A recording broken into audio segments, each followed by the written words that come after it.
এক ভদ্রলোক একদিন গঙ্গার ধারে বসে আছেন। এমন সময় দেখেন তার বাড়ির অনেক দিন কাজ করা এক চাকর সাদা জামা, সাদা ধুতি আর মাথায় একটা সাদা টুপি পরে পাশ দিয়ে যাচ্ছে।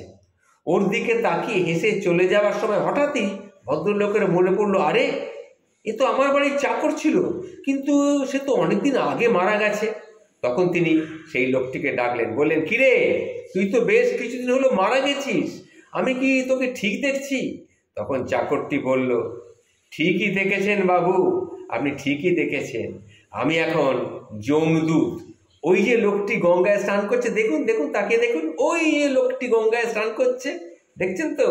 হ্যাঁ, দেখছি তো, একটা লোক গঙ্গায় স্নান করছে, ও কিন্তু এক্ষুনি ডুবে যাবে, আমি ওকেই নিতে এসেছি। ভদ্রলোক তখন বিস্মিত হয়ে জিজ্ঞেস করলেন, যমদূতের এমন পোশাক কেন? তুই ইয়ার্কি মারছিস নাকি?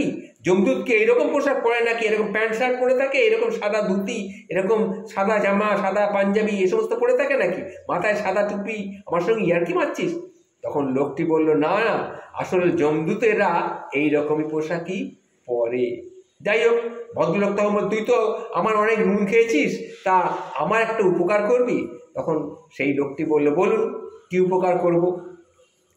তাহলে তুই এক কাজ কর, আমায় যখন নিতে আসার আগে আমাকে তুই একবার বলে যাবি, বেশ কিছু কাজ আমার বাকি আছে তো, তাহলে সেগুলো করে নিতে পারি। তখন চাকরটি বলল, ঠিক আছে বাবু, কিছুক্ষণের মধ্যেই গঙ্গায় স্নান করতে নামা ওই লোকটি জলে ডুবে মারা গেলে জলে ডুবে মারা যাবে, সেটা আগে দেখুন, তারপরে দেখুন আমি কি করি। সত্যি সত্যিই দেখা গেল সেই লোকটি হঠাৎ জলে ডুবে গেল এবং মারা গেল। তখন চাকরটি তাকে নিয়ে চলে গেল। যাই হোক, এরপরে বেশ কিছুদিন কেটে গেছে, কয়েক বছরও কেটে গেছে। গিন্নি তখন বললেন, ওই করো, এই করো। ভদ্রলোক বললেন, এত তাড়া কিসের? গিন্নি বলছে, না না, যখনকার যে কাজ সেটা করে ফেলো, কাজ ফেলে রেখো না, কাজটা করো। ভদ্রলোক যত বলে, আরে এত তাড়া কিসের, আমার তো এত তাড়াতাড়ি আমি মরছি না। আরে বাবা, কে কখন মরবে তার কোনো ঠিক আছে? কাজগুলো সমস্ত করে ফেলো, যাতে ছেলেপুলেরা ভালোভাবে থাকতে পারে, জমি জমা বা বাড়ি ঘরদোর কার কার নামে কি দেবে টেবে সব লিখে ঠিকঠাক করে দিয়ে যাও, কখন কার কি হয় তো বলা যায় না। হ্যাঁ, তখন ভদ্রলোক বলে, ঠিক আছে বাবা, আমি সব কাজ ঠিকমতো করেই যাবো, আমার এখনো সময় আসেনি। সেই দিন রাত্রেবেলায় ভদ্রলোক হঠাৎ ঘুম ভেঙে যায়। ঘুম ভেঙে গিয়ে দেখলেন মাথার কাছে সেই সাদা জামা, সাদা ধুতি, মাথায় সাদা টুপি পরে সেই চাকরটা দাঁড়িয়ে আছে, হাসি মুখে দাঁড়িয়ে আছে। ভদ্রলোক তাকে জিজ্ঞাসা করেন, কিরে, কবে নিতে আসবি? বাকি কাজগুলো তাহলে এবার বল, আমি শেষ করে ফেলি। চাকরটি তখন হেসে বলল, আপনাকেই তো নিতে এসেছি বাবু, চলুন। হ্যাঁ, সে কি রে, তুই আমাকে নিতে এসেছিস? বেটা নেমো হারাম, তোকে না আমি বলেছিলাম আগে আমায় বলে যাবি? তখন চাকরটি বলল, আমরা তো নিজে আসতে পারি না বাবু, নিজে আসার নিয়ম নেই, কিন্তু আমরা নোটিশ পাঠাই। আপনি আগে যত খেতে পারতেন, এখন তা পারেন? আপনি আগে যত স্পষ্ট দেখতে পেতেন, এখন কি তা সেই দেখতে পান?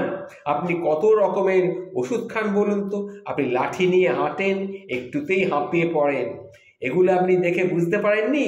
আমরা আপনার কাছে নোটিশ পাঠাচ্ছি, সুতরাং আমরাই এই নোটিশটা পাঠাই।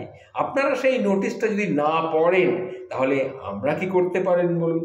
তাহলে নোটিশ পেয়েছেন, বুঝতে পেরেছেন, আমি আপনাকে নিতে এসেছি, এখন চলুন বাবু, চলুন।